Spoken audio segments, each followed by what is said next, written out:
अपने हाथों को उठाओ। Thank you Jesus. आज खुदा बाप तेरा वचन इनकी जिंदगी में 100 गुना फलों को लेके आए। तेरे कलाम को ये सुने और कभी भी सेम ना रहे खुदावन। जितनों ने अपने विश्वास को दिखाया है खुदावन, जो तेरे भवन में बैठे हैं खुदावन, जो ऑनलाइन है खुदावन, जो तेरे वचन को सुनना चाहते, तेरे मुंह के शब्दों को खुदावन ग्रहण करना चाहते हैं, उन एक एक जन को आज तू ब्लेस कर खुदावन, उनसे बात कर, उन्हें डिलीवर कर। प्रभु यीशु मसीह के पवित्र और सामर्थी नाम में हम मांगते हैं, आमीन आमीन। अपने हाथों को उठाओ, अपनी सीट को ग्रहण करो, अपने हाथों को उठाओ, अंगीकार करो बाइबल को उठा के कि आज जो कुछ मैं सुनूंगा मैं 100 गुना फलों को लेके आऊँगा। अंधकार की शक्तियाँ इन फलों को चुरा ना सकें पिता। मैं इस पर चलूँ, अमल लाऊं और फलों को लेके आऊं और मेरा फल बना रहे। प्रभु यीशु मसीह के पवित्र और सामर्थी नाम में हम मांगते हैं, आमीन आमीन। मेरा बिलीव है कि आज परमेश्वर का जो वर्ड है वो आपको एक लाइट देगा, एक रोशनी देगा और आप समझेंगे कि परमेश्वर किस तरह से आपकी लाइफ में काम करता है। आज मैं पढ़ूंगा निर्गमन की पुस्तक, उसके 5 बाब को अगर आप पढ़ते हैं तो ये तब का समय है जब परमेश्वर ने मूसा को चुना। मूसा ने जाने से इनकार किया, मूसा ने परमेश्वर से बहस की, परमेश्वर ने उसके भाई को भी चुना, फिर दोनों को वहाँ पर भेजा फिरौन के सामने। और जब मूसा और हारून फिरौन के सामने जाते हैं और उन्हें अपनी प्रजा को छोड़ने के लिए बोलते हैं कि परमेश्वर कहता है कि इन्हें जाने दे, तो वचन में लिखा है कि फिरौन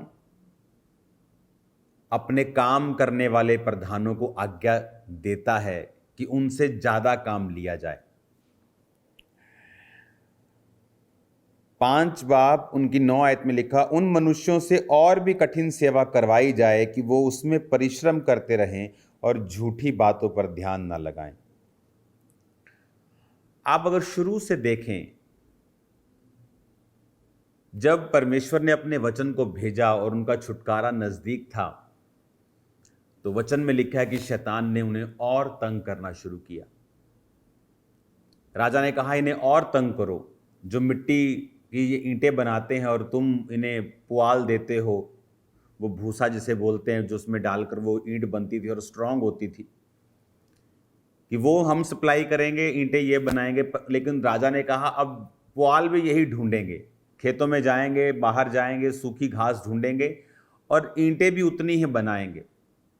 और वचन में लिखा है इस बात के कारण उन्होंने मूसा और हारून से लड़ाई की।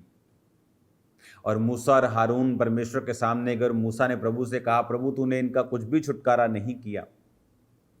लेकिन अगर हम स्पिरिचुअली इस घटना को समझते हैं तो इस तरह से समझेंगे कि जब आपका छुटकारा होने वाला होता है तो शैतान हमेशा कोशिश करता है आपको ज़्यादा तंग करने की। जब वो आपकी लाइफ में देखता है कि आने वाले समय में परमेश्वर का आत्मा इसकी ज़िंदगी में बड़े काम करने वाला है, या परमेश्वर की एक बड़ी योजना है, उसे पूरा दिखता नहीं लेकिन उसे कुछ रोशनी दिखाई देती है, कुछ वो स्पिरिचुअल सेंस करता है उन चीज़ों को। जब मैं मसीह में आया, मेरी मुसीबतें अगले साल और बढ़, कई जगह के ऊपर, कई विषयों के ऊपर और बढ़ गई थी मसीह में आने के बाद, कम होने की बजाय। क्योंकि शैतान इस बात को जानता था कि अब इसका छुटकारा नज़दीक है। आपने कभी इस बात की ओर गौर नहीं किया कि जब आप किसी भी जगह पे जाते हैं, कोई आपका विरोध नहीं करता, कोई आपको कुछ नहीं कहता, लेकिन जिस दिन आप ये फैसला करते हैं आपको चर्च जाना है, जिस दिन आप चर्च जाना शुरू करते हैं, कितने लोग हैं जो आपका विरोध करते हैं। परमेश्वर के वचन में लिखा कि माँ बेटी की, बेटी माँ की विरोधी होगी। क्यों?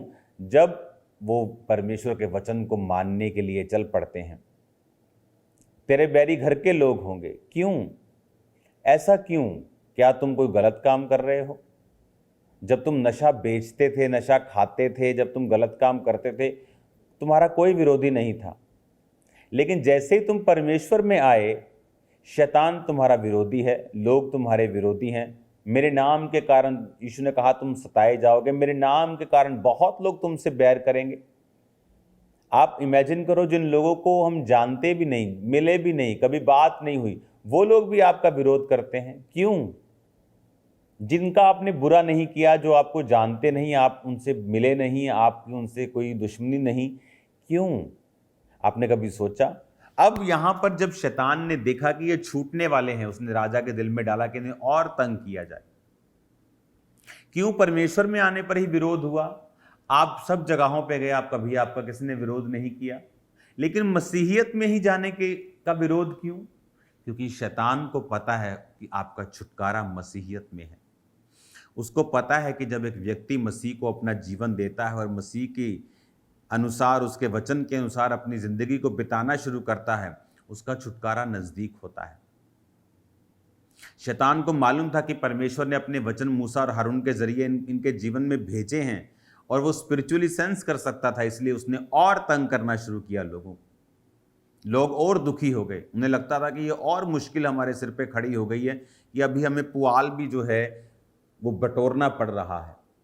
लेकिन कई बार हम अपनी लाइफ में, अपने जीवन के आसपास होने वाली घटनाओं को कभी भी स्पिरिचुअली समझ नहीं पाते हैं। हमें लगता है कि हमें और मुसीबत आ गई। 2009 में मेरा पूरा बिजनेस जला दिया, ओह और मुसीबत आ गई। लेकिन स्पिरिचुअली क्या हो रहा था? स्पिरिचुअली परमेश्वर एक तैयारी कर रहा था। स्पिरिचुअली मेरा छुटकारा बहुत नज़दीक था, लेकिन शैतान ये दिखाने की कोशिश कर रहा था कि तू और दुखी है, अपना ध्यान हटा ले। राजा ने क्या कहा? ध्यान से पढ़ो। उसने कहा झूठी बातों पे ध्यान ना लगाएं, इसको इतना दबा दो, इतना प्रेशराइज कर दो, इतने दुख उसकी जिंदगी में डाल दो कि परमेश्वर की बातों पर ध्यान ना लगाए। कि बिजनेस जला दिया, डिप्रेस एक्स्ट्रा कर दिया कि परमेश्वर की बातों पर ध्यान ना लगाए। लेकिन जो वचन को समझने वाले लोग हैं, जो आत्मिक लोग हैं, वो इस बात को समझते हैं कि आपका छुटकारा परमेश्वर के वचन से और परमेश्वर की आत्मा के सहारे से आता है। और परमेश्वर के वचन में लिखा है आपको अड़े रहना है और खड़े रहना है अगर आपको गवाही के साथ वापस आना है। शैतान ने सेंस किया और शैतान ने और तंग करना शुरू किया। कहता है इनको इतना तंग करो, इतना मेहनत इनको करने के लिए दो, ये झूठी बातों की ओर ध्यान ना लगाएं। और यही आज शैतान की सोच है।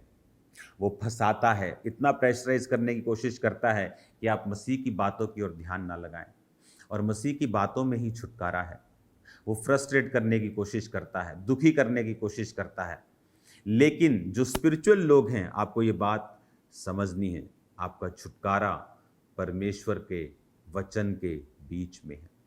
कोई मायने नहीं करता आपकी लाइफ में क्या चल रहा है, कितनी प्रेशराइज्ड सिचुएशन चल रही है, क्या चल रहा है। आपको इस बात का ध्यान देना है कि परमेश्वर का वचन मुझसे क्या कहता है। जब वो दुखी हो गए तो मूसा और हारून की बातों की ओर कान लगाना भी मुश्किल हो गया। उनकी बातों की ओर वो कान नहीं लगाते थे, उनको इग्नोर करने लग गए, जब तक कि परमेश्वर ने बीच में पड़ के चिन्ह और चमत्कार नहीं दिखाए। ये इंसानी फितरत है, लेकिन हमें ये बात समझनी है, हमारा छुटकारा परमेश्वर में खड़े रहने से है। उसके वचन के ऊपर, उसकी आज्ञाओं के ऊपर जो परमेश्वर ने हमें सौंपा है, उस पर हमें खड़े रहना है। और ये चीज़ें स्पिरिचुअली एक साइन हैं। शैतान की फ्रस्ट्रेशन एक साइन है कि आपका छुटकारा जो है वो बहुत नज़दीक है। वो कभी नहीं चाहता कि आप संपूर्ण रीति के साथ छुटकारा पाएं। वो आपको चाहता है आप शैतान के ही गुलाम बने रहें सारी उम्र। अब एक व्यक्ति जिसके हाथ में कैंसर का फोड़ा है, कैंसर का जख्म है, और डॉक्टर उससे कह रहा है कि मैं इसको रिमूव कर दूंगा और तुझे ठीक कर दूंगा, पर उसको दर्द हो रहा है, तो वो इस चक्कर में कि मुझे दर्द ना हो वो ऑपरेशन नहीं करवाया, और एक दिन क्या, वो मर गए। वही हाल लोगों का है। कुछ लोग बोलते हैं मैं जब ज़्यादा प्रार्थना करता हूं ना, मुझे ज़्यादा मुसीबतें आती हैं। जब मैंने ये सेवकाई शुरू की तो कुछ लोग आके ऐसा बोलते थे मेरे को, उन्हें मालूम नहीं था, क्योंकि जैसे ही वो प्रार्थना करते थे, अब जब आप प्रार्थना करेंगे तो स्पिरिचुअल रिल्म में आपके छुटकारे का परमेश्वर इंतजाम करना स्टार्ट करेगा। वो थिंग्स हैपन होनी शुरू होंगी, वो चीज़ें शुरू होनी शुरू होंगी। लेकिन जैसे ही शैतान देखता है कि इसने प्रार्थना शुरू कर दी, वो आपको डबल तंग करता है। आप सोचते हो हो मुसीबत आ गई, ज़्यादा आ गई, इसलिए मैं प्रार्थना नहीं करूँ। मैं प्रार्थना नहीं करता हूँ तो ठीक रह, थोड़ी करता हूँ तो ठीक रहता हूँ।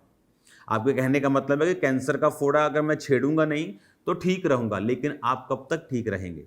एक समय तक। उसके बाद शैतान वो बल्कि और दुगनी और 4 गुना और 10 गुना चीज तेजी से और इंटेंसिटी से और फायर से आपको नाश करेगा। अगर आप अब प्रार्थना करेंगे और मुसीबत आने पर आपको मालूम है कि क्यों मुसीबत आ रही है जब प्रार्थना शुरू कर रहे हैं, क्योंकि शैतान सूंघता है, वो सूंघ रहा है, वो देख रहा है कि ये छुटकारा पा जाएंगे। इसलिए जब मैंने प्रार्थना शुरू की, सेवकाई शुरू की, शैतान ने ट्रबल किया, लेकिन मुझे मालूम था कि अगर मुझे यहां खड़े रहना है, इस पोजीशन पे अड़े रहना है, तो परमेश्वर मुझे आगे लेके जाएगा। अब ये आपको डिसाइड करना है कि आपको उसका इलाज करना है परमानेंट और लंबा जीना है उस जख्म का, उस शैतान का, या आपको उसके साथ कॉम्प्रोमाइज करके एक समय फिर अपनी डिस्ट्रक्शन का और अपने उजाड़ का इंतजार करना है। यीशु ने कहा जो मुझे देखेंगे वो जीवन पाएंगे। अब आप क्रूस की ओर देखेंगे, आप जीवन पाएंगे, आप उसको ग्रहण करेंगे, अनंत जीवन आपका होगा। वो जीवन शारीरिक भी है, वो आत्मिक भी है, वो हर एक चीज का है जो परमेश्वर ने आपको दिया है। मानसिक रूप से मरे हुए लोग, फाइनेंशियली मरे हुए लोग, आप सब प्रकार का जीवन पाएंगे परमेश्वर से। करना क्या है? अपने छुटकारे के लिए प्रार्थना करनी है। जब शैतान आपको दुखी करे तब भी बने रहना है, विरोध हो बने रहना है, क्योंकि शैतान को दिखता है। प्रॉब्लम यह है विश्वासी को नहीं दिखता। उसे दिख रहा है, देखो, विश्वासी को नहीं दिख रहा। इसीलिए जब मुसीबतें आती और परीक्षाएं आती वो बहक जाते हैं। अपनी आंखों को बंद करके प्रार्थना करेंगे, पिता आज तेरा वचन इनको सुरक्षा दे। जितने लोग परीक्षाओं में हैं, दुखों में हैं, तेरा आत्मा उन्हें छुए। सब प्रकार की बीमारियां इनके जीवनों को छोड़ के जाएं। पिता जितने विश्वास में हैं आज चंगे हों। इनकी हड्डियां, इनकी मांसपेशियां, ब्लड के इनके एक एक रोग को मैं डांटता हूं, यीशु के नाम में इनके जीवनों को छोड़ के जाती रहें। फॉरेन ब्रांच में देख रहा हूं आपके जो फैमिली है वो जैसे जब ट्रेडिशनल लोग होते हैं, ट्रेडिशनल का काम होता है, जैसे किसी स्टेट के ट्रेडिशन को दिखाना, और वो आपका बिजनेस था आपकी फैमिली का, और परमेश्वर का आत्मा आपको छू रहा है अभी और आपकी लाइफ में बड़े काम कर रहा है। एक व्यक्ति को मैं देख रहा हूं, सुधीर, मैं नहीं जानता ये ऑनलाइन है या किसी ब्रांच में बैठा है। परमेश्वर का आत्मा तेरे पेट के हिस्से में कार्य कर रहा है और तेरे साइड की पसलियों के नीचे वो कार्य कर रहा है। राइट नाउ अमृता, परमेश्वर का आत्मा तुझे छू रहा है।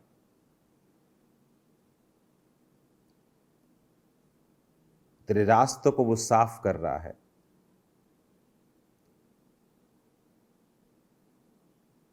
मैं आपके रिश्तों पर से, मैरिड लाइफ पर से कंफ्यूजन्स को खत्म होता हुआ देख रहा हूं।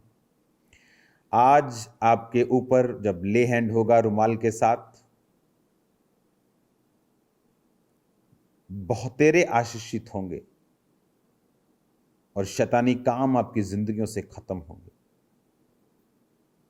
परमेश्वर का आत्मा आपको सेम नहीं रहने देगा। अपने हाथों को उठाओ। खुदावंद, जितनों ने आज बीजों को बोया, टाइथ को बोया, तेरे वचन में लिखा है कि तू डैम गेट खोल देगा, यानी पीछे तो पानी है लेकिन आगे नहीं, लेकिन जो टाइथ देते उनके आगे भी तू पानी को खोल देगा और वो ब्लेस्ड होंगे।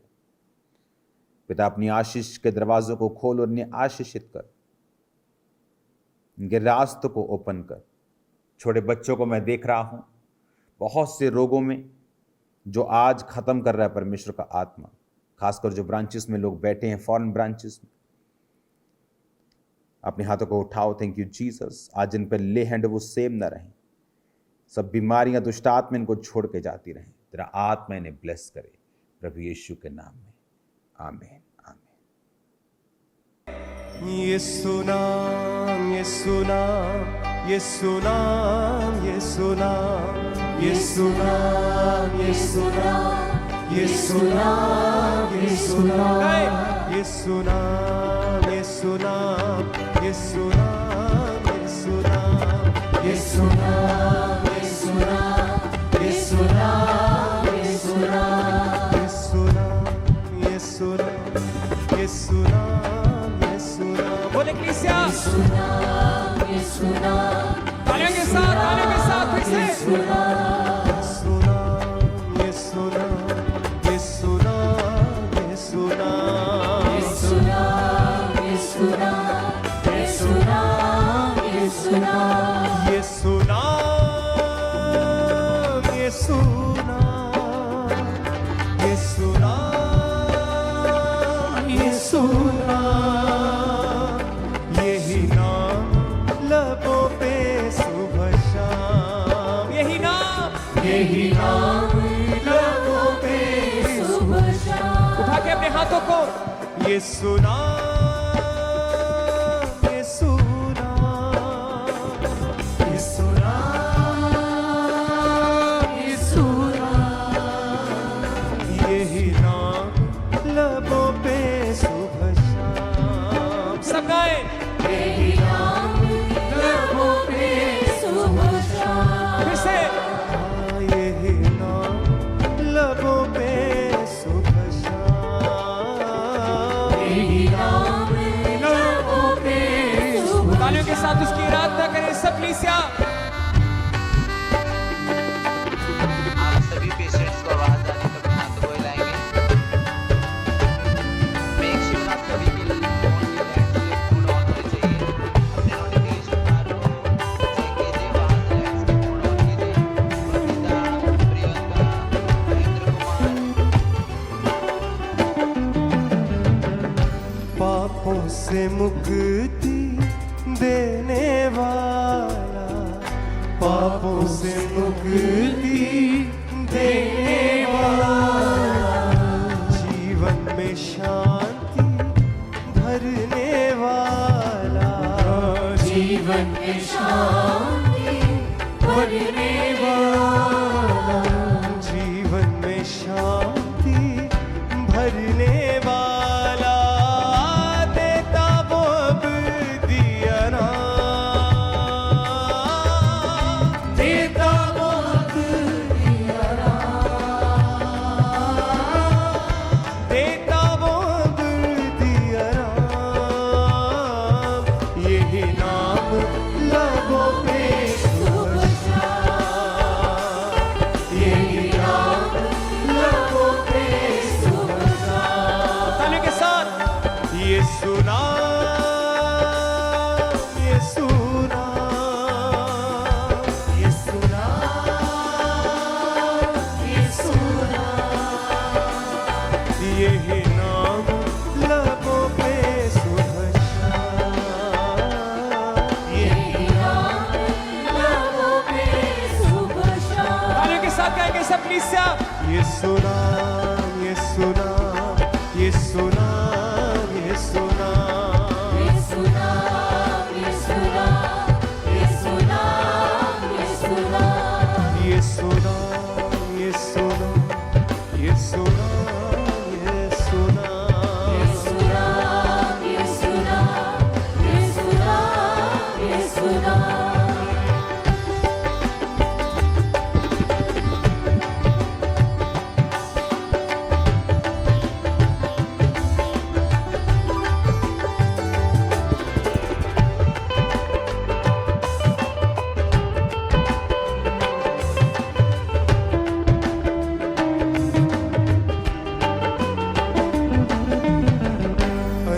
अंधियारों से मुझको निकाला, अंधियारों से मुझको निकाला, अंधियारों से मुझको निकाला, अंधियारों से मुझको निकाला, राहों का मेरी वो ही उजाला, राहों का मेरी वो ही उजाला, राहों का मेरी वो ही उजाला,